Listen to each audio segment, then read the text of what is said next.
Welcome back, legends. I hope you're all fantastic. In today's installment of 5-Minute Licks, we're looking at a Reb Beach inspired two-handed tapping lick.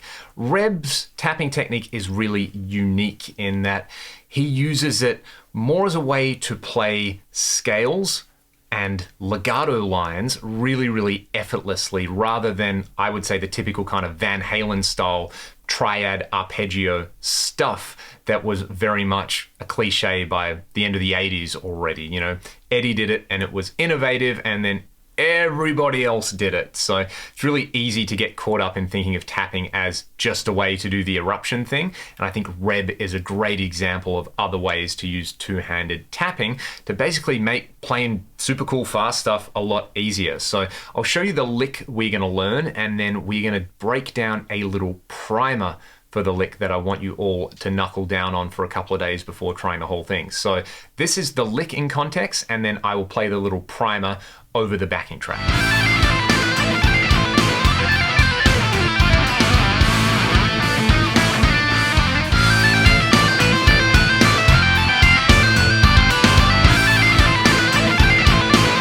Okay, let's get to grips with this primer. Reb's tapping technique is really interesting in that he still holds his pick whenever he's tapping. He uses his middle finger to tap, and then when he moves to a brand new string, normally a higher string, he will flick with his ring finger.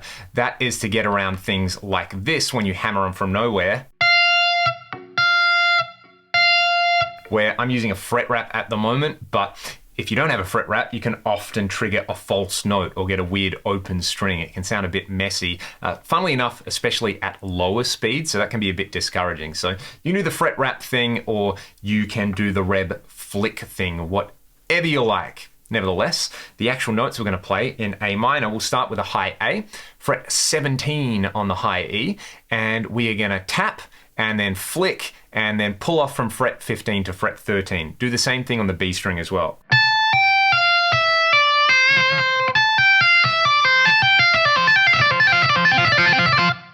But we're going to slide down to fret 12 after we do that, and then hammer on to fret 13 and then tap fret 15 on the B string. So this.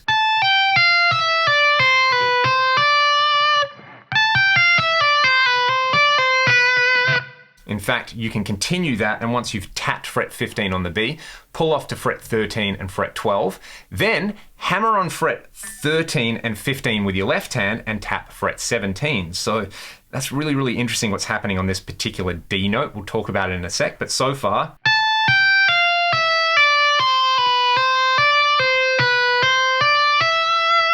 and to finish off, we are just going to hammer on from nowhere, or do the Reb Beach flick with your ring finger, fret 13 on the E, and then fret 15 on the E again.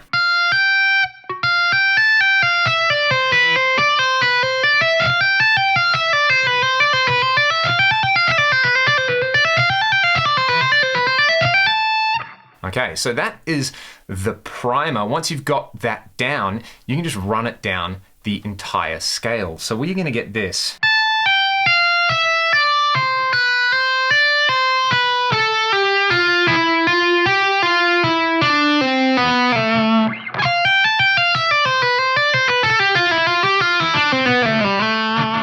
And I actually did a little Reb flick without even realizing that. I don't really notice it that much. I must have been talking about it a whole bunch. So that one is a lot more challenging. You need to have the technique down if you're not using a fret wrap or anything, or even if you are using a fret wrap, to kind of use the meat of your finger here to mute the lower strings, and use the underside of your pointer finger to mute the higher strings.